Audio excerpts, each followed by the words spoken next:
ਸਤਿ ਸ਼੍ਰੀ ਅਕਾਲ। ਤੁਸੀਂ ਦੇਖ ਰਹੇ ਹੋ ਪੰਜਾਬ ਮੇਲ USA TV। ਮੈਂ ਬਰੁਣ ਕੌਰ ਮਾਨ। ਖਬਰਾਂ ਦੇ ਬ੍ਰਿਟਨ ਵਿੱਚ ਤੁਹਾਡਾ ਸਵਾਗਤ। ਖਬਰਾਂ ਦੇ ਬ੍ਰਿਟਨ ਦੇ ਸਪਾਂਸਰ ਹਨ real estate broker Mohan Cheema. Real estate ਦੀ ਦੁਨੀਆ 'ਚ ਮੰਨਿਆ ਪ੍ਰਮੰਨਿਆ ਨਾਮ ਪੇਸ਼ ਨੇ। ਪਹਿਲਾਂ ਚੁਣਵੀਆਂ ਖਬਰਾਂ। ਜਰਮਨੀ ਜਾਣ ਦੀ ਯੋਜਨਾ ਬਣਾ ਰਹੇ ਲੋਕਾਂ ਨੂੰ ਵੱਡੀ ਰਾਹਤ। ਜਰਮਨੀ ਸਰਕਾਰ ਨੇ ਲਿਆ ਵੱਡਾ ਫੈਸਲਾ। CM ਮਾਨ ਵੱਲੋਂ ਬ੍ਰਿਟਿਸ਼ ਹਾਈ ਕਮਿਸ਼ਨਰ ਨਾਲ ਮੁਲਾਕਾਤ। ਚੰਡੀਗੜ੍ਹ ਤੋਂ ਲੰਡਨ ਵਿਚਾਲੇ ਸਿੱਧੀ ਉਡਾਣ ਦੀ ਕੀਤੀ ਵਕਾਲਤ। ਬਾਈਡਨ ਨੇ ਦਿੱਤਾ ਹਥਿਆਰਾਂ ਤੇ ਪਾਬੰਦੀ ਦਾ ਸੱਦਾ। ਪੁਲਿਸ ਸੁਧਾਰ ਕਾਰਜਕਾਰੀ ਆਦੇਸ਼ ਤੇ ਕੀਤੇ ਦਸਤਖਤ। ਚੀਨ ਦੇ ਫੌਜੀ ਅਭਿਆਸ ਤੋਂ ਬਾਅਦ ਜਾਪਾਨ ਤੇ ਅਮਰੀਕਾ ਨੇ ਉਡਾਏ ਲੜਾਕੂ ਜਹਾਜ਼। ਅਮਰੀਕਾ 'ਚ ਦੂਜੀ ਜਮਾਤ ਦੇ ਬੱਚੇ ਦੇ ਬਸਤੇ 'ਚੋਂ ਮਿਲੀ ਪਿਸਤੌਲ। ਗੋਲੀਬਾਰੀ ਵਾਲੇ ਸਕੂਲ ਵਿੱਚ ਇੱਕ ਵਿਦਿਆਰਥੀ ਮੁੜ ਰਾਈਫਲ ਲੈ ਕੇ ਪੁੱਜਿਆ। ਟੈਕਸਾਸ ਸਕੂਲ ਵਿੱਚ ਗੋਲੀਬਾਰੀ ਤੋਂ ਬਾਅਦ ਡਰੀਆਂ ਮਾਵਾਂ ਬੋਲੀਆਂ ਹੁਣ ਨਹੀਂ ਭੇਜਾਂਗੇ ਆਪਣੇ ਬੱਚਿਆਂ ਨੂੰ ਸਕੂਲ। ਤੇ ਹੁਣ ਇਹਨਾਂ ਖਬਰਾਂ ਦਾ ਵਿਸਥਾਰ।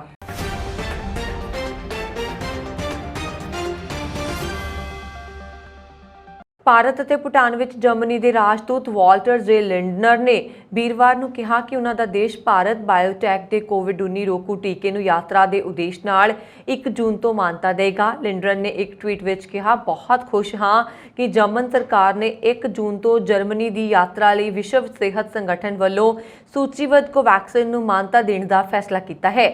ਦੂਤਘਰ ਇਸ ਤਰ੍ਹਾਂ ਦੇ ਫੈਸਲਿਆਂ ਤੇ ਸਰਗਰਮੀ ਨਾਲ ਜ਼ੋਰ ਦੇ ਰਿਹਾ ਹੈ।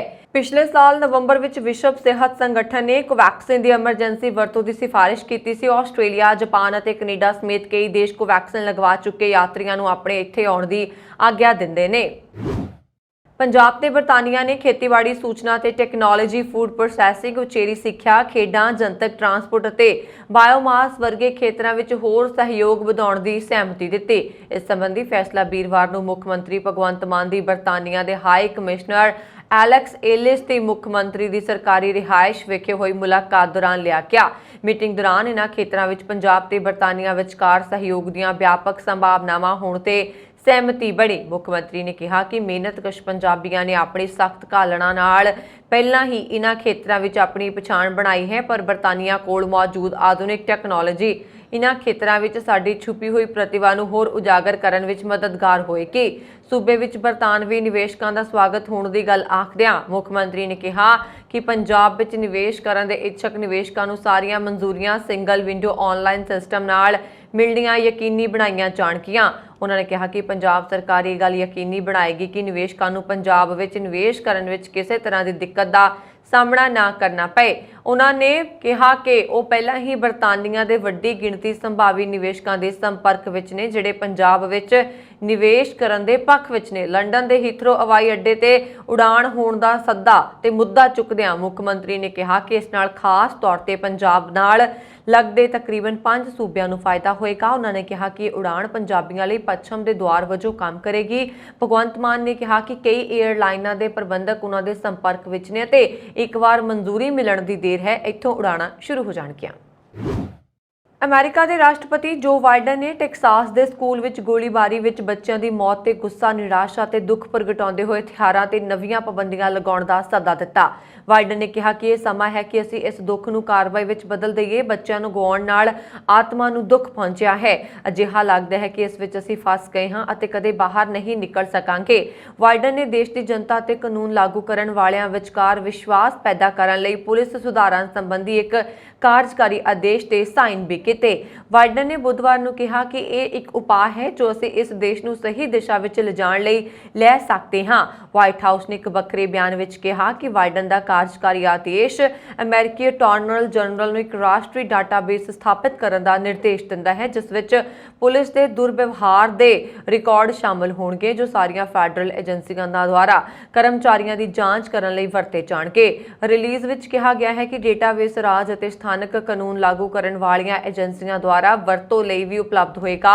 ਇਸ ਤੋਂ ਇਲਾਵਾ ਬਾਈਡਨ ਨੇ ਫੈਡਰਲ ਕਾਨੂੰਨ ਲਾਗੂ ਕਰਨ ਵਾਲੀਆਂ ਏਜੰਸੀਆਂ ਨੂੰ ਅਜਿਹੀਆਂ ਨੀਤੀਆਂ ਅਪਣਾਉਣ ਲਈ ਵੀ ਨਿਰਦੇਸ਼ ਦਿੱਤੇ ਜੋ ਇਹ ਯਕੀਨੀ ਬਣਾਉਣਗੀਆਂ ਕਿ ਗ੍ਰਿਫਤਾਰੀਆਂ ਅਤੇ ਤਲਾਸ਼ੀਆਂ ਦੌਰਾਨ ਸਰੀਰ ਨਾਲ ਪਹਿਨੇ ਕੈਮਰੇ ਨੂੰ ਸਰਗਰਮ ਕੀਤਾ ਗਿਆ ਸੀ। ਰਿਲੀਜ਼ ਵਿੱਚ ਕਿਹਾ ਗਿਆ ਹੈ ਕਿ ਕਾਰਜਕਾਰੀ ਆਦੇਸ਼ ਸੰਘੀ ਕਾਨੂੰਨ ਲਾਗੂ ਕਰਨ ਵਾਲਿਆਂ ਨੂੰ ਚੌਕ ਹੋਲਡ ਅਤੇ ਕੈਰੋਟਿਡ ਪਾਬੰਦੀਆਂ ਦੀ ਵਰਤੋਂ ਕਰਨ ਤੋਂ ਰੋਕਦਾ ਹੈ ਜਦੋਂ ਤੱਕ ਇਹ ਜ਼ਰੂਰੀ ਨਾ ਹੋਵੇ ਅਤੇ ਇਹ ਖੋਜਾਂ ਦੌਰਾਨ ਘਰਾਂ ਵਿੱਚ ਨੋ ਨੌਕ ਐਂਟਰੀਆਂ ਦੀ ਵਰਤੋਂ ਨੂੰ ਵੀ ਸੀਮਿਤ ਕਰਦਾ ਹੈ। ਵੱਖਰੇ ਪਾਰਟਸ ਨੂੰ ਮਿਲਾ ਕੇ ਅਸੈਂਬਲ ਕੀਤੇ ਜਾਣ ਕਾਰਨ ਅਜਿਹੇ ਹਥਿਆਰਾਂ ਦਾ ਕੋਈ ਸੀਰੀਅਲ ਨੰਬਰ ਵੀ ਨਹੀਂ ਹੁੰਦਾ। ਅਜਿਹੇ ਵਿੱਚ ਇਹਨਾਂ ਬੰਦੂਕਾਂ ਦਾ ਪਤਾ ਨਹੀਂ ਕੀਤਾ ਜਾ ਸਕਦਾ ਇਹਦਾ ਮਾਲਕ ਕੌਣ ਹੈ। ਇਸ ਤਰ੍ਹਾਂ ਨਾਲ ਅਸੈਂਬਲ ਕਰਕੇ ਬਣਾਈਆਂ ਗਈਆਂ ਬੰਦੂਕਾਂ ਨੂੰ ਕੋਸਟ ਗਨ ਕਿਹਾ ਜਾਂਦਾ ਹੈ, ਭਾਵ ਇਹਨਾਂ ਨੂੰ ਕਿਸੇ ਵੀ ਤਰ੍ਹਾਂ ਨਾ ਟਰੈਕ ਕੀਤਾ ਜਾ ਸਕਦਾ ਹੈ। ਭਾਰਤ ਵਿੱਚ ਗਨ ਖਰੀਦਣ ਲਈ ਆਰਮਜ਼ ਲਾਇਸੈਂਸ ਦੀ ਲੋੜ ਪੈਂਦੀ ਹੈ, ਪਰ ਅਮਰੀਕੀ ਕਾਨੂੰਨ ਮੁਤਾਬਕ ਬੰਦੂਕ ਦੇ ਪਾਰਟਸ ਬਿਨਾਂ ਕਿਸੇ ਲਾਇਸੈਂਸ ਦੇ ਆਨਲਾਈਨ ਵੀ ਖਰੀਦੇ ਜਾ ਸਕਦੇ ਨੇ। ਅਪਰਾਧੀ ਤਾਂ ਛੱਡੋ, ਬੱਚੇ ਵੀ ਆਨਲਾਈਨ ਆਰਡਰ ਕਰਕੇ ਬੰਦੂਕਾਂ ਦੇ ਪੁਰਜੇ ਮੰਗਵਾ ਰਹੇ ਨੇ ਅਤੇ ਘਰ ਵਿੱਚ ਬੰਦੂਕ ਅਸੈਂਬਲ ਕਰ ਲਈ ਜਾਂਦੀ ਹੈ। ਕ੍ਰਾਈਮ ਸੀਨ ਤੇ ਪਾਏ ਜਾਣ ਵਾਲੇ ਹਥਿਆਰਾਂ ਵਿੱਚੋਂ 50% ਤੱਕ ਹੀ ਨਜਾਇਜ਼ ਹਥਿਆਰ ਹੀ ਹੁੰਦੇ ਨੇ। ਪੁਲਿਸ ਨੇ 25,000 ਅਜਿਹੀਆਂ ਬੰਦੂਕਾਂ ਜ਼ਬਤ ਕੀਤੀਆਂ ਨੇ।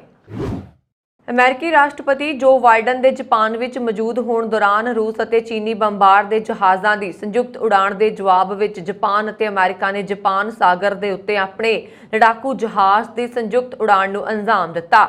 ਜਾਪਾਨ ਦੇ ਰੱਖਿਆ ਬਲਾਂ ਨੇ ਵੀਰਵਾਰ ਨੂੰ ਕਿਹਾ ਕਿ ਬੁੱਧਵਾਰ ਨੂੰ ਅਮਰੀਕਾ ਅਤੇ ਜਾਪਾਨ ਦੇ 8 ਜੰਗੀ ਜਹਾਜ਼ਾਂ ਨੇ ਉਡਾਣ ਭਰੀ। ਉਹਨਾਂ ਨੇ ਕਿਹਾ ਕਿ ਇਹਨਾਂ 'ਚ ਅਮਰੀਕਾ ਦੇ F-16 ਅਤੇ ਜਾਪਾਨ ਦੇ F-15 ਲੜਾਕੂ ਜਹਾਜ਼ ਸ਼ਾਮਲ ਸਨ।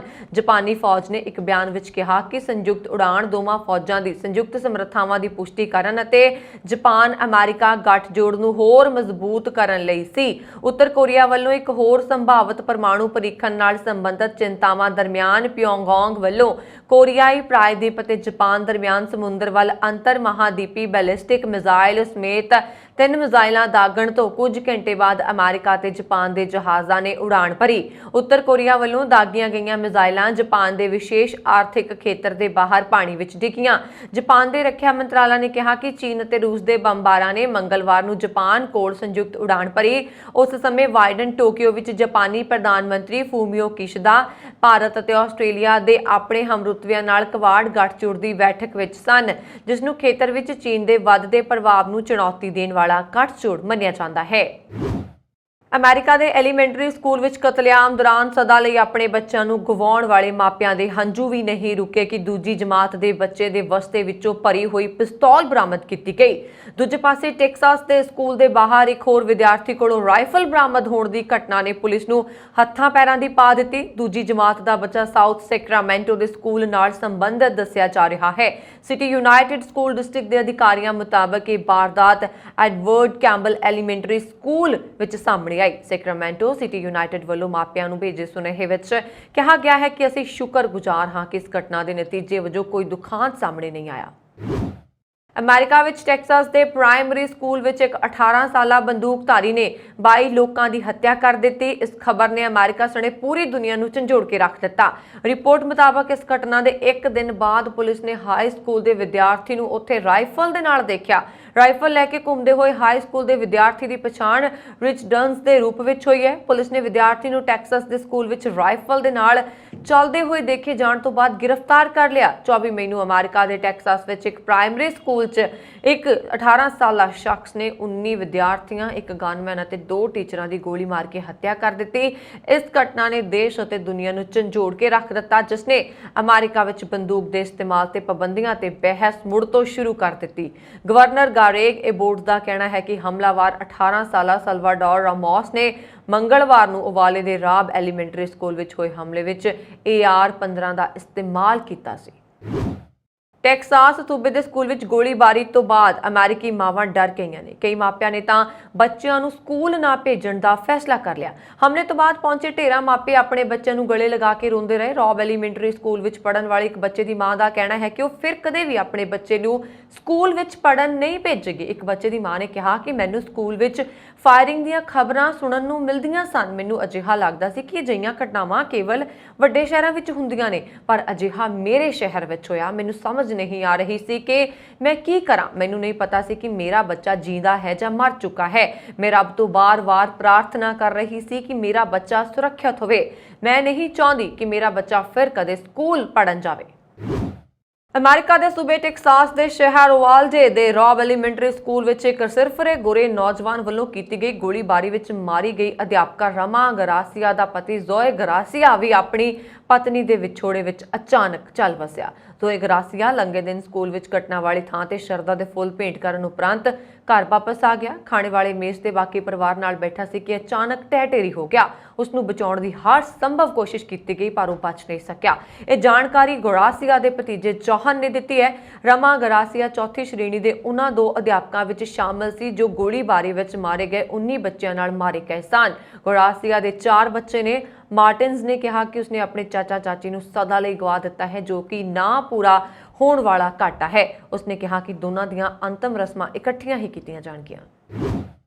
ਕਸਟਮ ਕਮਿਸ਼ਨਰੇਟ ਵਿਭਾਗ ਲੁਧਿਆਣਾ ਦੇ ਹੱਥ ਉਸ ਸਮੇਂ ਵੱਡੀ ਸਫਲਤਾ ਲੱਗੀ ਜਦੋਂ ਚੰਡੀਗੜ੍ਹ 에ਅਰਪੋਰਟ ਤੋਂ ਦੁਬਈ ਤੋਂ ਆਈਆਂ 4 ਸੋਨੇ ਦੀਆਂ ਇੱਟਾਂ ਅਤੇ 5 골ਡ ਚੇਨਾਂ ਨੂੰ ਜ਼ਬਤ ਕਰ ਲਿਆ ਗਿਆ।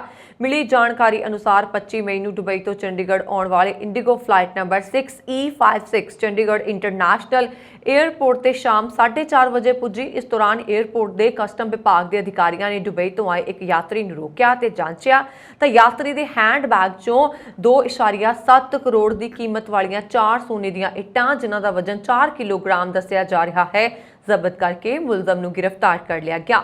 ਇਸ ਦੇ ਨਾਲ ਉਸੇ ਫਲਾਈਟ ਵਿੱਚ ਕਸਟਮ ਅਧਿਕਾਰੀਆਂ ਨੇ ਇੱਕ ਹੋਰ ਯਾਤਰੀ ਨੂੰ ਰੋਕਿਆ ਤੇ 142 ਗ੍ਰਾਮ ਵਜ਼ਨ ਦੀਆਂ 5 ਸੋਨੇ ਦੀਆਂ ਚੇਨਾਂ ਵੀ ਜ਼ਬਤ ਕੀਤੀਆਂ।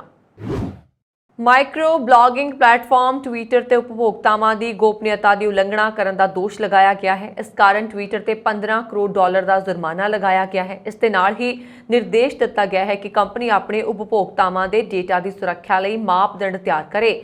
ਜਾਣਕਾਰੀ ਮੁਤਾਬਕ ਅਮਰੀਕੀ ਕੰਪਨੀ ਤੇ ਨਿਆਂ ਵਿਭਾਗ ਅਤੇ ਸੰਘੀ ਵਪਾਰ ਕਮਿਸ਼ਨ ਨੇ ਟਵਿੱਟਰ ਨਾਲ ਸਮਝੌਤਾ ਕਰਨ ਦਾ ਐਲਾਨ ਕੀਤਾ। ਰੈਗੂਲੇਟਰਾਂ ਦਾ ਦੋਸ਼ ਹੈ ਕਿ ਟਵਿੱਟਰ ਨੇ ਆਪਣੇ ਉਪਭੋਗਤਾਵਾਂ ਨੂੰ ਧੋਖਾ ਦੇ ਕੇ 2011 ਦੇ FTC ਆਦੇਸ਼ ਦੀ ਉਲੰਘਣਾ ਕੀਤੀ ਹੈ। ਇਸ ਹੁਕਮ ਮੁਤਾਬਕ ਕੰਪਨੀਆਂ ਵੱਲੋਂ ਉਪਭੋਗਤਾਵਾਂ ਦੇ ਡੇਟਾ ਤੇ ਨਿੱਜੀ ਵੇਰਵੇ ਨੂੰ ਗੁਪਤ ਅਤੇ ਸੁਰੱਖਿਅਤ ਰੱਖਿਆ ਜਾਂਦਾ ਹੈ। ਸਰਕਾਰ ਨੇ ਦੋਸ਼ ਲਗਾਇਆ ਕਿ ਮਈ 2013 ਤੋਂ ਸਤੰਬਰ 2019 ਤੱਕ ਟਵਿੱਟਰ ਨੇ ਉਪਭੋਗਤਾਵਾਂ ਨੂੰ ਕਿਹਾ ਕਿ ਉਹ ਖਾਤਿਆਂ ਦੀ ਸੁਰੱਖਿਆ ਦੇ ਉਦੇਸ਼ ਨਾਲ ਉਹਨਾਂ ਦੇ ਫੋਨ ਨੰਬਰਾਂ ਅਤੇ ਈਮੇਲਾਂ ਦਾ ਡਾਟਾ ਇਕੱਠਾ ਕਰ ਰਿਹਾ ਹੈ, ਪਰ ਕੰਪਨੀ ਨੇ ਉਪਭੋਗਤਾਵਾਂ ਦਾ ਨਿੱਜੀ ਡੇਟਾ ਦੂਜੀਆਂ ਕੰਪਨੀਆਂ ਨਾਲ ਸਾਂਝਾ ਕੀਤਾ ਹੈ। ਇਸ ਡੇਟਾ ਦੀ ਵਰਤੋਂ ਕਰਕੇ ਉਪਭੋਗਤਾਵਾਂ ਨੂੰ ਆਨਲਾਈਨ ਇਸ਼ਤਿਹਾਰ ਭੇਜੇ ਜਾਣ ਲੱਗ ਗਏ ਸਨ। ਰੈਗੂਲੇਟਰਾਂ ਨੇ ਬੁੱਧਵਾਰ ਨੂੰ ਦਾਇਰ ਇੱਕ ਕੇਸ ਵਿੱਚ ਇਹ ਵੀ ਦੋਸ਼ ਲਗਾਇਆ ਹੈ ਕਿ ਟਵਿੱਟਰ ਨੇ ਝੂਠਾ ਦਾਅਵਾ ਕੀਤਾ ਕਿ ਉਸਨੇ ਯੂਰੋਪੀਅਨ ਯੂਨੀਅਨ ਅਤੇ ਸਵਿਟਜ਼ਰਲੈਂਡ ਦੇ ਨਾਲ ਅਮਰੀਕੀ ਗੁਪਤਤਾ ਸਮਝੌਤਿਆਂ ਦੀ ਪਾਲਣਾ ਕੀਤੀ ਹੈ। ਇਸ ਮੁਕੱਦਮੇ ਦੇ ਨਿਪਟਾਰੇ ਤੋਂ ਬਾਅਦ ਟਵਿੱਟਰ ਤੇ $15 ਕਰੋੜ ਦਾ ਜੁਰਮਾਨਾ ਲਗਾਇਆ ਗਿਆ ਸੀ। ਅਮਰੀਕਾ ਦੇ ਰਾਸ਼ਟਰਪਤੀ ਜੋ ਬਾਈਡਨ ਭਾਰਤੀ ਅਮਰੀਕੀ ਗੌਤਮ ਰਾਣਾ ਨੂੰ ਸਲੋਵਾਕੀਆ ਵਿੱਚ ਦੇਸ਼ ਦਾ ਰਾਜਦੂਤ ਨਿਯੁਕਤ ਕਰ ਸਕਦੇ ਨੇ। ਵਾਈਟ ਹਾਊਸ ਨੇ ਬੁੱਧਵਾਰ ਨੂੰ ਇੱਕ ਬਿਆਨ ਵਿੱਚ ਸਲੋਵਾਕੀਆ ਦੇ ਅਮਰੀਕਨ ਅੰਬੈਸਡਰ ਐਕਸਟਰਾਆਰਡੀਨਰੀ ਐਂਡ ਪਲੈਨੀਪੋਟੈਂਸ਼ੀਆਰੀ ਲਈ ਰਾਣਾ ਦਾ ਨਾਮ ਮਨਜ਼ੂਰੀ ਲਈ ਅੱਗੇ ਭੇਜਣ ਦੇ ਬਾਈਡਨ ਦੇ ਇਰਾਦੇ ਦਾ ਐਲਾਨ ਕੀਤਾ। ਰਾਣਾ ਇਸ ਸਮੇਂ ਅਲਜੀਰੀਆ ਵਿੱਚ ਅਮਰੀਕੀ ਦੂਤਵਾਸ ਦੇ ਮਿਸ਼ਨ ਉਪ ਪ੍ਰਮੁੱਖ ਨੇ ਤੇ ਉਹ ਅਗਸਤ 2020 ਤੋਂ ਫੈਬਰੂਅਰੀ 2022 ਤੱਕ ਉੱਥੇ ਅਸਥਾਈ ਰਾਜਦੂਤ ਰਹੇ ਸਨ। ਇਸ ਤੋਂ ਇਲਾਵਾ ਨਵੀਂ ਦਿੱਲੀ ਵਿੱਚ ਅਮਰੀਕੀ ਦੂਤਵਾਸ ਵਿੱਚ ਰਾਜਨੀਤਿਕ ਮਾਮਲਿਆਂ ਦੇ ਉਪ ਮੰਤਰੀ ਸਲਾਹਕਾਰ ਵੀ ਰਹਿ ਚੁੱਕੇ ਨੇ। ਉਹ ਅੰਗਰੇਜ਼ੀ ਦੇ ਇਲਾਵਾ ਹਿੰਦੀ, ਸਪੈਨਿਸ਼ ਤੇ ਗੁਜਰਾਤੀ ਭਾਸ਼ਾ ਦੇ ਜਾਣਕਾਰ ਨੇ। ਅਮਰੀਕਾ ਨੇ ਚੀਨ ਨੂੰ ਕੌਮਾਂਤਰੀ ਨਿਯਮਾਂ ਦੀ ਪਾਲਣਾ ਕਰਨ ਲਈ ਕਿਹਾ ਹੈ। ਅਮਰੀਕਾ ਦੇ ਵਿਦੇਸ਼ ਮੰਤਰੀ ਐਂਟਨੀ ਬਲਿੰਕਨ ਨੇ ਵੀਰਵਾਰ ਨੂੰ ਕਿਹਾ ਕਿ ਅਮਰੀਕਾ ਚੀਨ ਨੂੰ ਵਿਸ਼ਵ ਅਰਥ ਵਿਵਸਥਾ ਤੋਂ ਅਲੱਗ ਨਹੀਂ ਕਰਨਾ ਚਾਹੁੰਦਾ, ਪਰ ਬੀਜਿੰਗ ਨੂੰ ਅੰਤਰਰਾਸ਼ਟਰੀ ਨਿਯਮਾਂ ਦੀ ਪਾਲਣਾ ਕਰਨੀ ਚਾਹੀਦੀ ਹੈ। ਇਹ ਨਵੀਂ ਸ਼ੀਤ ਯੁੱਧ ਬਾਰੇ ਨਹੀਂ ਹੈ, ਇਹ ਸੰਸਾਰ ਨੂੰ ਸਖਤ ਵਿਚਾਰਧਾਰਕ ਬਲੂਪ੍ਰਿੰਟਸ ਵਿੱਚ ਵੰਡਣ ਬਾਰੇ ਨਹੀਂ ਹੈ। ਅਧਿਕਾਰੀ ਨੇ ਕਿਹਾ ਕਿ ਅੰਤਰਰਾਸ਼ਟਰੀ ਵਿਵਸਥਾ ਨੂੰ ਇਸ ਤਰੀਕੇ ਨਾਲ ਸੁਰਜੀਤ ਕਰਨ ਬਾਰੇ ਹੈ ਜਿਨ੍ਹਾਂ ਨੇ ਦਹਾਕਿਆਂ ਤੋਂ ਸ਼ਾਂਤੀ ਅਤੇ ਖੁਸ਼ਹਾਲੀ ਦੇ ਮੂਲ ਸਿਧਾਂਤਾਂ ਦੀ ਰੱਖਿਆ ਕੀਤੀ ਹੈ। ਦੱਸਿਆ ਜਾਂਦਾ ਹੈ ਕਿ ਟਰੰਪ ਦੇ ਕਾਰਜਕਾਲ ਦੌਰਾਨ ਅਮਰੀਕਾ ਅਤੇ ਚੀਨ ਦੇ ਸੰਬੰਧ ਸਭ ਤੋਂ ਹੇਠਲੇ ਪੱਧਰ ਤੇ ਆ ਗਏ ਸਨ। ਹੁਣ ਰਾਸ਼ਟਰਪਤੀ ਜੋ ਬਾਈਡਨ ਦੀ ਅਗਵਾਈ ਵਿੱਚ ਦੋਵਾਂ ਦੇਸ਼ਾਂ ਦੇ ਸੰਬੰਧਾਂ ਵਿੱਚ ਹੋਰ ਖਟਾਸ ਆ ਗਈ ਹੈ। ਅਮਰੀਕਾ ਨੇ ਹੁਣ ਤੱਕ ਟਰੰਪ ਦੇ ਸਮੇਂ ਤੋਂ ਚੀਨੀ ਵਸਤਾਂ ਤੇ ਵਿਆਪਕ ਟੈਰਿਫ ਬਰਕਰਾਰ ਰੱਖਿਆ ਹੈ। ਇੰਨਾ ਹੀ ਨਹੀਂ, ਮੌਜੂਦਾ ਸਮੇਂ 'ਚ ਚੀਨ ਦੇ ਵੱਧਦੇ ਪ੍ਰਭਾਵ ਨੂੰ ਨੱਥ ਪਾਉਣ ਲਈ ਅਮਰੀਕਾ ਨੇ ਇੰਡੋ ਪੈਸੀਫਿਕ ਸਹਿਯੋਗੀ ਦੇਸ਼ਾਂ ਨਾਲ ਵੀ ਨਜ਼ਦੀਕੀ ਸੰਬੰਧ ਬਣਾਏ ਹੋਏ ਨੇ। ਬਾਈਡਨ ਹਾਲਾਂਕਿ ਦੁਨੀਆ ਦੀ ਦੂਜੀ ਸਭ ਤੋਂ ਵੱਡੀ ਆਰਥਿਕਤਾ ਅਤੇ ਵਾਸ਼ਿੰਗਟਨ ਦੇ ਮੁੱਖ ਵਿਰੋਧੀ ਚੀਨ ਤੇ ਆਪਣੀ ਰਸਮੀ ਰਣਨੀਤੀ ਦਾ ਐਲਾਨ ਨਾ ਕਰਨ ਲਈ ਆਲੋਚਨਾ ਦੇ ਘੇਰੇ ਵਿੱਚ ਆਇਆ ਹੈ। ਉਸ ਨੂੰ ਵਿਦੇਸ਼ ਨੀਤੀ ਦੇ ਨਜ਼ਰ ਰੱਖਣ ਵਾਲਿਆਂ ਦੀ ਆਲੋਚਨਾ ਦਾ ਸਾਹਮਣਾ ਕਰਨਾ ਪਿਆ ਹੈ। ਵਿਦੇਸ਼ ਨੀਤੀ ਦੇ ਮੁੱਦੇ ਤੇ ਵੀ ਬਾਈਡਨ ਰਿਪਬਲਿਕਨਾਂ ਦੇ ਨਿਸ਼ਾਨੇ ਤੇ ਨੇ। ਪਿਛਲੇ ਸਾਲ ਅਫਗਾਨਿਸਤਾਨ ਤੋਂ ਅਮਰੀਕਾ ਦੀ ਵਾਪਸੀ ਅਤੇ ਯੂਕਰੇਨ ਤੇ ਰੂਸੀ ਹਮਲੇ ਸਮੇਤ ਵਿਦੇਸ਼ੀ ਘਟਨਾਵਾਂ ਨੇ ਬਾਈਡਨ ਲਈ ਚੁਣੌਤੀਆਂ ਪੇਸ਼ ਕੀਤੀਆਂ ਨੇ। ਬਾਈਡਨ ਨੇ ਸਹੁੰ ਖਾਧੀ ਹੈ ਕਿ ਉਹ ਚੀਨ ਨੂੰ ਇੱਕ ਗਲੋਬਲ ਲੀਡਰ ਵਜੋਂ ਅਮਰੀਕਾ ਨੂੰ ਪਛਾੜਨ ਨਹੀਂ ਦੇਗਾ। ਹਾਲ ਹੀ ਵਿੱਚ ਅਮਰੀਕਾ ਤੇ ਭਾਰਤ ਨੇ ਕਈ ਭਾਈਵਾਲ ਦੇਸ਼ਾਂ ਦੇ ਨਾਲ ਇੰਡੋ ਪੈਸੀਫਿਕ ਇਕਨੋਮਿਕ ਫਰੇਮਵਰਕ ਬਣਾਉਣ ਦਾ ਸੰਕਲਪ ਲਿਆ ਹੈ। ਇਸ ਦੇ ਨਾਲ ਹੀ ਇੰਡੋ ਪੈਸੀਫਿਕ ਇਕਨੋਮਿਕ ਫਰੇਮਵਰਕ ਤੋਂ ਦੁਖੀ ਚੀਨ ਨੇ ਇੱਕ ਵਾਰ ਫਿਰ ਇਸ ਗੱਠਜੋੜ ਤੇ ਸਵਾਲ ਖੜੇ ਕਰ ਦਿੱਤੇ ਨੇ। ਚੀਨ ਨੇ ਕਿਹਾ ਹੈ ਕਿ ਇੰਡੋ ਪੈਸੀਫਿਕ ਖੇਤਰ ਦੇ ਕਈ ਦੇਸ਼ ਚਿੰਤਿਤ ਨੇ ਕਿ IPEF ਉਹਨਾਂ ਨੂੰ ਚੀਨੀ ਅਰਥ ਵਿਵਸਥਾ ਤੋਂ ਅਲੱਗ ਕਰ ਦੇਗਾ। ਮਹੱਤਵਪੂਰਨ ਗੱਲ ਇਹ ਹੈ ਕਿ ਅਮਰੀਕਾ ਨੇ ਜਾਪਾਨ ਦੀ ਰਾਜਧਾਨੀ ਟੋਕੀਓ ਵਿੱਚ ਕੁਆਡ ਸਿਖਰ ਬੈਠਕ ਤੋਂ ਇੱਕ ਦਿਨ ਪਹਿਲਾਂ सोमवार ਨੂੰ IPF ਦੀ ਸ਼ੁਰੂਆਤ ਕੀਤੀ। ਇਸ ਦਾ ਉਦੇਸ਼ ਹਿੰਦ ਪ੍ਰਸ਼ਾਂਤ ਖੇਤਰ ਦੇ ਦੇਸ਼ਾਂ ਦਰਮਿਆਨ ਆਰਥਿਕ ਸਹਿਯੋਗ ਵਧਾਉਣਾ ਅਤੇ ਚੀਨ ਦੇ ਕਰਜ਼ੇ ਦੇ ਜਾਲ ਵਿੱਚ ਫਸਣ ਤੋਂ ਬਚਣਾ ਹੈ। ਚੀਨੀ ਵਿਦੇਸ਼ ਮੰਤਰਾਲਾ ਦੇ ਬੁਲਾਰੇ ਬੈਗ ਬੇਨਵਿਨ ਨੇ ਬੁੱਧਵਾਰ ਨੂੰ ਇੱਕ ਪ੍ਰੈਸ ਕਾਨਫਰੰਸ ਵਿੱਚ ਕਿਹਾ ਕਿ ਸਹਿਯੋਗ ਦੇ ਨਾਂ ਤੇ ਇਹ ਢਾਂਚਾ ਕੁਝ ਦੇਸ਼ਾਂ ਨੂੰ ਅਲੱਗ-ਥਲੱਗ ਰੱਖਣ ਦੀ ਕੋਸ਼ਿਸ਼ ਕਰਦਾ ਹੈ। ਚੀਨ ਤੋਂ ਇਲਾਵਾ IPF ਵਿੱਚ ਲਾਓ, ਕੰਬੋਡੀਆ ਤੇ ਮਿਆਂਮਾਰ ਸਮੇਤ ਇਸ ਦੇ ਨੇੜੇ ਮੰਨੇ ਜਾਂਦੇ ਇੰਡੋ ਪੈਸੀਫਿਕ ਖੇਤਰ ਦੇ ਦੇਸ਼ ਸ਼ਾਮਲ ਨਹੀਂ ਹਨ। ਹਾਲੀਵੁੱਡ ਦੇ ਮਸ਼ਹੂਰ ਅਭਿਨੇਤਾ ਰੇ ਲਿਓਟਾ ਦਾ ਦੇਹਾਂਤ ਹੋ ਗਿਆ ਹੈ। ਉਹ 67 ਸਾਲਾਂ ਦੇ ਸਨ। ਰਿਪੋਰਟਾਂ ਅਨੁਸਾਰ ਡੋਮਿਨਿਕ ਰਿਪਬਲਿਕ ਵਿੱਚ ਇੱਕ ਫਿਲਮ ਦੀ ਸ਼ੂਟਿੰਗ ਕਰ ਰਹੇ ਸੀ, ਜਿਸ ਦੌਰਾਨ ਉਹਨਾਂ ਦੀ ਨੀਂਦ ਵਿੱਚ ਮੌਤ ਹੋ ਗਈ। ਉਹਨਾਂ ਦੇ ਸਹਿਯੋਗੀ ਜੈਨਫਰ ਐਲਨ ਨੇ ਦੱਸਿਆ ਕਿ ਲਿਓਟਾ ਡੇਂਜਰਸ ਵਾਟਰਸ ਫਿਲਮ ਦੀ ਸ਼ੂਟਿੰਗ ਕਰ ਰਹੇ ਸੀ। ਰੇ ਲਿਓਟਾ ਫਿਲਮ ਗੁੱਡਫੀਲਜ਼ ਵਿੱਚ ਮੌਮਸਟਰ ਹੈਨਰੀ ਹਿਲ ਦਾ ਕਿਰਦਾਰ ਨਿਭਾਉਣ ਤੋਂ ਬਾਅਦ ਕਾਫੀ ਮਸ਼ਹੂਰ ਹੋਏ। ਉਹਨਾਂ ਦਾ ਕਿਰਦਾਰ ਅੱਜ ਵੀ ਲੋਕਾਂ ਦੇ ਦਿਲਾਂ ਵਿੱਚ ਵਸਿਆ ਹੋਇਆ ਹੈ। ਇਸ ਤੋਂ ਇਲਾਵਾ ਉਹ ਫੀਲਡ ਆਫ ਡ੍ਰੀਮਜ਼ ਵਿੱਚ ਵੀ ਨਜ਼ਰ ਆਏ ਸੀ। ਗੁੱਡ ਫੀਲਿੰਗਸ ਤੇ ਰਿਓਟਾ ਨਾਲ ਸਹਿ ਅਭਿਨੇਤਰੀ ਲੌਰੈਕ ਬ੍ਰੈਕੋ ਨੇ ਉਹਨਾਂ ਨੂੰ ਸ਼ਰਧਾਂਜਲੀ ਦਿੱਤੀ ਹੈ। ਉਹਨਾਂ ਨੇ ਟਵਿੱਟਰ ਤੇ ਲਿਖਿਆ ਕਿ ਰੇ ਬਾਰੇ ਇਹ ਭਿਆਨਕ ਖਬਰ ਸੁਣ ਕੇ ਮੈਂ ਪੂਰੀ ਤਰ੍ਹਾਂ ਟੁੱਟ ਗਈ ਹਾਂ। ਮੈਂ ਦੁਨੀਆ ਵਿੱਚ ਜਿੱਥੇ ਵੀ ਜਾਂਦੀ ਹਾਂ, ਲੋਕ ਮੇਰੇ ਕੋਲ ਆਉਂਦੇ ਨੇ ਅਤੇ ਮੈਨੂੰ ਦੱਸਦੇ ਨੇ ਕਿ ਉਹਨਾਂ ਦੀ ਪਸੰਦੀਦਾ ਫਿਲਮ ਗੁੱਡ ਫੀਲਜ਼ ਹੈ। ਫਿਰ ਉਹ ਹਮੇਸ਼ਾ ਪੁੱਛਦੇ ਨੇ ਕਿ ਉਹ ਫਿਲਮ ਨੂੰ ਬਣਾਉਣ ਦਾ ਸਭ ਤੋਂ ਵਧੀਆ ਹਿੱਸਾ ਕੀ ਸੀ। ਮੇਰੀ ਪ੍ਰਤੀਕਿਰਿਆ ਹਮੇਸ਼ਾ ਇਹੀ ਰਹੀ ਹੈ। ਰੇ ਲਿਓਟਾ ਜੋਸ਼ ਬ੍ਰੋਲਿਨ ਨੇ ਅਭਿਨੇਤਾ ਦੀ ਇੱਕ ਤਸਵੀਰ ਇੰਸਟਾਗ੍ਰਾਮ ਤੇ ਸ਼ੇਅਰ ਕੀਤੀ ਅਤੇ ਲਿਖਿਆ, ਮੇਰੇ ਦੋਸਤ ਇੰਨੀ ਜਲਦੀ ਕਿਉਂ? ਤੁਸੀਂ ਮੈਨੂੰ ਯਾਦ ਆਓਗੇ। ਮੈਂ ਤੁਹਾਨੂੰ ਗੋਲਡਸ ਤੇ ਅਕਸਰ ਦੇਖਣ ਦੀ ਉਮੀਦ ਕਰਾਂਗਾ। ਇਸ ਬਾਰੇ ਗੱਲ ਕਰਾਂਗੇ ਕਿ ਅੱਗੇ ਕੀ ਕਰਨਾ ਹੈ, ਇਕੱਠੇ ਕੁਝ ਕਿਵੇਂ ਲੱਭਣਾ ਹੈ। ਕੰਮ ਹਮੇਸ਼ਾ ਇੰਨਾ ਵਧੀਆ ਤੇ ਹਮੇਸ਼ਾ ਵਾਕਈ ਨਾਲੋਂ ਵੱਖਰਾ। ਹਾਂ, ਮੈਂ ਤੁਹਾਨੂੰ ਯਾਦ ਕਰਾਂਗਾ ਦੋਸਤ, ਜਦੋਂ ਤੱਕ ਅਸੀਂ ਦੁਬਾਰਾ ਨਹੀਂ ਮਿਲਦੇ। ਜੋਸ਼ ਬ੍ਰੋਲਿਨ ਨੇ ਅਭਿਨੇਤਾ ਦੀ ਇੱਕ ਤਸਵੀਰ ਇੰਸਟਾਗ੍ਰਾਮ ਤੇ ਸ਼ੇਅਰ ਕੀਤੀ ਹੈ ਅਤੇ ਉਹਨਾਂ ਬਾਰੇ ਕੁਝ ਲਿਖਿਆ ਹੈ। ਪ੍ਰਵਾਸੀ ਭਾਰਤੀਆਂ ਵੱਲੋਂ ਸਰੀ ਵਿਖੇ ਕਰਵਾਏ ਗਏ ਸਮਾਗਮ ਵਿੱਚ ਪ੍ਰਧਾਨ ਮੰਤਰੀ ਜਸਟਿਨ ਟਰੂਡੋ ਦੇ ਸ਼ਾਮਲ ਨਾ ਹੋਣ ਦਾ ਅਸਲ ਕਾਰਨ ਸਾਹਮਣੇ ਆ ਗਿਆ ਹੈ। ਜੀ ਹਾਂ, ਜਸਟਿਨ ਟਰੂਡੋ ਨੇ ਰਾਇਲ ਕੈਨੇਡੀਅਨ ਮਾਊਂਟਡ ਪੁਲਿਸ ਦੀ ਚੇਤਾਵਨੀ ਨੂੰ ਧਿਆਨ ਵਿੱਚ ਰੱਖਦਿਆਂ ਸਮਾਗਮ ਤੋਂ ਦੂਰੀ ਕਾਇਮ ਕਰ ਲਈ। RCMP ਨੇ ਸੁਚੇਤ ਕੀਤਾ ਸੀ ਕਿ ਜੇ ਪ੍ਰਧਾਨ ਮੰਤਰੀ ਆਏ ਤਾਂ ਕਨਵੈਨਸ਼ਨ ਸੈਂਟਰ ਦੇ ਬਾਹਰ ਮਾਹੌਲ ਵਿਗੜ ਸਕਦਾ ਹੈ, ਜਿੱਥੇ ਮੁਜ਼ਾਹਰਾਕਾਰੀ ਪਹਿਲਾਂ ਹੀ ਗੁੱਸੇ ਵਿੱਚ ਨਜ਼ਰ ਆ ਰਹੇ ਸਨ। ਦਸਤਾਰਧਾਰੀ ਸਿੱਖਾਂ ਬਾਰੇ ਤਲਖ ਟਿੱਪਣੀਆਂ ਕੀਤੀਆਂ ਜਾ ਰਹੀਆਂ ਸਨ। ਕੰਜ਼ਰਵੇਟਿਵ ਪਾਰਟੀ ਦੀ ਲੀਡਰਸ਼ਿਪ ਦੌੜ ਵਿੱਚ ਸ਼ਾਮਲ ਉਮੀਦਵਾਰਾਂ ਵਿਚਾਲੇ ਫ੍ਰੈਂਚ ਭਾਸ਼ਾ ਦੀ ਬਹਿਸ ਦੌਰਾਨ ਕਿਊਬੈਕ ਦਾ ਨਵਾਂ ਭਾਸ਼ਾ ਕਾਨੂੰਨ ਕੰਮ ਵਾਲੀ ਥਾਂ ਤੇ ਸਿੱਖਾਂ ਨੂੰ ਪੱਗ ਬੰਨਣ ਤੋਂ ਰੋਕਦਾ ਬਿੱਲ ਲਿਖ ਕੇ ਇਮੀਗ੍ਰੇਸ਼ਨ ਅਰਜ਼ੀਆਂ ਦਾ ਢੇਰ, ਮਹਿੰਗਾਈ ਅਤੇ ਟਰੱਕ ਡਰਾਈਵਰਾਂ ਵੱਲੋਂ ਅੰਦੋਲਨ ਦੇ ਮੁੱਦੇ ਭਾਰੂ ਰਹੇ। ਓਟਾਵਾ ਦੀ ਰਾਈਡਿੰਗ ਤੋਂ MP ਪਿਆਰ ਨੇ ਜਦੋਂ ਕਿਹਾ ਕਿ ਉਹ ਬਿੱਲ 21 ਦਾ ਵਿਰੋਧ ਕਰਦੇ ਨੇ ਤਾਂ ਬਰੈਂਪਟਨ ਦੇ ਮੇਅਰ ਪੈਟਰਿਕ ਬਰਾਊਨ ਅਤੇ ਕਿਊਬੈਕ ਦੇ ਸਾਬਕਾ ਪ੍ਰੀਮੀਅਰ ਜ਼ੀਨ ਚੌਰੈਸਟ ਨੇ ਉਹਨਾਂ ਉੱਪਰ ਭੰਬਲ ਪੁੱਸਾ ਪੈਦਾ ਕਰਨ ਦਾ ਦੋਸ਼ ਲਗਾਇਆ। ਪੋਇਲੈਵਰਾ ਨੇ ਕਿਹਾ ਕਿ ਉਹ ਕੈਨੇਡਾ ਦੇ ਨਿਆਂ ਮੰਤਰੀ ਡੇਵਿਡ ਲਾਮੇਟੀ ਨਾਲ ਪੂਰੀ ਤਰ੍ਹਾਂ ਸਹਿਮਤ ਨੇ, ਜੋ ਬਿੱਲ 21 ਨੂੰ ਸੁਪਰੀਮ ਕੋਰਟ ਵਿੱਚ ਚੁਣੌਤੀ ਦੌਰਾਨ ਫੈਡਰਲ ਸਰਕਾਰ ਦੀ ਸ਼ਮੂਲੀਅਤ ਬਾਰੇ ਗੱਲ ਕਰ ਰਹੇ ਹਨ। यूक्रेन ਵਿੱਚ ਪਿਛਲੇ ਲਗਭਗ 3 ਮਹੀਨਿਆਂ ਤੋਂ ਚੱਲ ਰਹੀ ਜੰਗ ਦਰਮਿਆਨ ਹੁਣ ਰੂਸੀ ਫੌਜ ਨੇ ਸੋਵੀਅਤ ਜ਼ਮਾਨੇ ਦੇ T-62 ਟੈਂਕ ਨੂੰ ਮੈਦਾਨ ਵਿੱਚ ਉਤਾਰਿਆ ਹੈ। ਰੂਸ ਦਾ ਇਹ ਟੈਂਕ 50 ਸਾਲ ਪੁਰਾਣਾ ਹੈ, ਜਿਸ ਨਾਲ ਮਾਹਿਰਾਂ ਨੇ ਇਹ ਸਵਾਲ ਉਠਾਉਣਾ ਸ਼ੁਰੂ ਕਰ ਦਿੱਤਾ ਹੈ ਕਿ ਕੀ ਪੁਤਨ ਦੇ ਹਥਿਆਰਾਂ ਦਾ ਜ਼ਖੀਰਾ ਖਤਮ ਹੋ ਗਿਆ ਹੈ। ਰੂਸ ਦੇ ਇੱਕ ਟੈਂਕ ਨੂੰ ਯੂਕਰੇਨ ਦੇ ਦੱਖਣੀ ਪੂਰਬੀ ਇਲਾਕੇ ਵਿੱਚ ਸਥਿਤ ਮਲੀਤੋਪੋਲ ਰੇਲਵੇ ਸਟੇਸ਼ਨ ਤੇ ਦੇਖਿਆ ਗਿਆ। ਮੰਨਿਆ ਜਾ ਰਿਹਾ ਹੈ ਕਿ ਟੈਂਕ ਨੂੰ ਜਾਂ ਤਾਂ ਰੂਸੀ ਫੌਜ ਇਸਤੇਮਾਲ ਕਰੇਗੀ ਜਾਂ ਫਿਰ ਸਥਾਨਕ ਵੱਖਵਾਦੀ ਗੁੱਟਾਂ ਨੂੰ ਦਿੱਤਾ ਜਾਏਗਾ। ਯੂਕਰੇਨ ਦੀ ਜੰਗ ਵਿੱਚ ਰੂਸ ਦੇ ਸੈਂਕੜੇ ਟੈਂਕ ਤਬਾਹ ਹੋ ਗਏ ਨੇ। ਜਾਵਲਿਨ ਮਿਜ਼ਾਈਲਾਂ ਤੇ ਬਾਰਤਕਾਰ TB2 ਡਰੋਨ ਦੀ ਮਦਦ ਨਾਲ ਯੂਕਰੇਨ ਨੇ ਰੂਸ ਦੇ ਸਭ ਤੋਂ ਆਧੁਨਿਕ ਕਹੇ ਜਾਣ ਵਾਲੇ T-90 ਨੂੰ ਵੀ ਬਰਬਾਦ ਕਰਨ ਵਿੱਚ ਸਫਲਤਾ ਹਾਸਲ ਕੀਤੀ। ਯੂਕਰੇਨ ਦੀਆਂ ਕਈ ਸੜਕਾਂ ਤੇ ਰੂਸੀ ਟੈਂਕਾਂ ਦੇ ਕਬਰਸਤਾਨ ਮੌਜੂਦ ਨੇ। ਉੱਥੇ ਰੂਸੀ ਫੌਜ ਨੇ ਕਿਹਾ ਕਿ ਉਸਨੇ ਯੂਕਰੇਨ ਦੇ ਪੂਰਬੀ ਇਲਾਕੇ ਵਿੱਚ ਇੱਕ ਰੇਲਵੇ ਸਟੇਸ਼ਨ ਤੇ ਹਮਲਾ ਕਰਕੇ ਦੁਸ਼ਮਣ ਦੀ ਇੱਕ ਵੱਡੀ ਫੌਜ ਇਕਾਈ ਅਤੇ ਉਸਦੇ ਉਪਕਰਣਾਂ ਨੂੰ ਨਸ਼ਟ ਕਰ ਦਿੱਤਾ। ਉਧਰ ਅਲਬਾਨੀਆ ਨੇ ਪੂਰਬੀ ਸੋਵੀਅਤ ਸੰਘ ਵੱਲੋਂ ਨਿਰਮਿਤ ਇੱਕ ਸਮੁੰਦਰੀ ਫੌਜੀ ਅੱਡਾ ਨਾਟੋ ਨੂੰ ਦੇਣ ਦੀ ਪੇਸ਼ਕਸ਼ ਕੀਤੀ ਹੈ। ਰੂਸ ਕੋਲ ਕਈ ਆਧੁਨਿਕ ਹਥਿਆਰ ਨੇ, ਪਰ ਉਹ ਅਜੇ ਪੁਰਾਣੇ ਹਥਿਆਰਾਂ ਦੀ ਵਰਤੋਂ ਜ਼ਿਆਦਾ ਕਰ ਰਿਹਾ ਹੈ। ਯੂਕਰੇਨ ਦਾ ਦਾਅਵਾ ਹੈ ਕਿ ਇਸ ਜੰਗ ਵਿੱਚ ਰੂਸ ਦੇ 1300 ਟੈਂਕ ਨਸ਼ਟ ਹੋ ਚੁੱਕੇ ਨੇ। ਉੱਥੇ ਹੋਰ ਮਾਹਿਰਾਂ ਨੇ ਵਿਜ਼ੂਅਲ ਸਬੂਤਾਂ ਦੇ ਆਧਾਰ ਤੇ 700 ਰੂਸੀ ਟੈਂਕਾਂ ਦੇ ਤਬਾਹ ਹੋਣ ਦੀ ਪੁਸ਼ਟੀ ਕੀਤੀ ਹੈ। ਇਸ ਦਰਮਿਆਨ ਰੂਸੀ ਸੰਸਦ ਨੇ ਉਹਨਾਂ ਲੋਕਾਂ ਲਈ ਉੱਪਰ ਉਮਰ ਹੱਦ ਨੂੰ ਖਤਮ ਕਰਨ ਲਈ ਇੱਕ ਬਿੱਲ ਪਾਸ ਕੀਤਾ ਹੈ ਜੋ ਇੱਕ ਕੰਟਰੈਕਟ ਦੇ ਤਹਿਤ ਫੌਜ ਵਿੱਚ ਸ਼ਾਮਲ ਹੋ ਕੇ ਦੇਸ਼ ਦੀ ਸੇਵਾ ਕਰਨਾ ਚਾਹੁੰਦੇ ਨੇ। ਰਿਪੋਰਟ ਮੁਤਾਬਕ ਪਹਿਲਾਂ ਕੇਵਲ 18-40 ਉਮਰ ਦੇ ਰੂਸੀ ਅਤੇ 18 30 ਉਮਰ ਦੇ ਵਿਦੇਸ਼ੀ ਹੀ ਰੂਸੀ ਫੌਜ ਵਿੱਚ ਜਾ ਸਕਦੇ ਸੀ। ਰਾਜ ਡਿਓਮਾ ਦੀ ਰੱਖਿਆ ਕਮੇਟੀ ਦੇ ਪ੍ਰਧਾਨ ਆਂਦਰੇ ਕਾਰਤਾਪਲੋਵ ਨੇ ਕਿਹਾ ਕਿ ਇਸ ਬਿੱਲ ਦੇ ਲਾਗੂ ਹੋਣ ਤੋਂ ਬਾਅਦ ਫੌਜੀ ਸੇਵਾ ਵਿੱਚ ਜ਼ਿਆਦਾ ਮਾਹਰਾਂ ਨੂੰ ਸ਼ਾਮਲ ਕਰਨਾ ਸੌਖਾ ਹੋ ਜਾਏਗਾ। रूस ने यूक्रेन विच युद्ध नूं लैके उसके खिलाफ पाबंदियां नूं हटाउण दे लई पश्चिमी देशां दे दबाव पाया। इस दे नाल ही जंग दे चलदिआं ਲੱਖਾਂ टन अनाज ਅਤੇ ਹੋਰ खेती उत्पादां नूं दूजे देशां नूं भेजण विच कीव दी असमर्था ਦੇ ਕਾਰਨ ਵੱਧਦੇ ਖੁਰਾਕੀ ਸੰਕਟ ਦਾ ਠੀਕਰਾ ਵੀ ਦੂਜੇ ਦੇਸ਼ਾਂ ਤੇ ਭੰਨਣ ਦੀ ਕੋਸ਼ਿਸ਼ ਕੀਤੀ।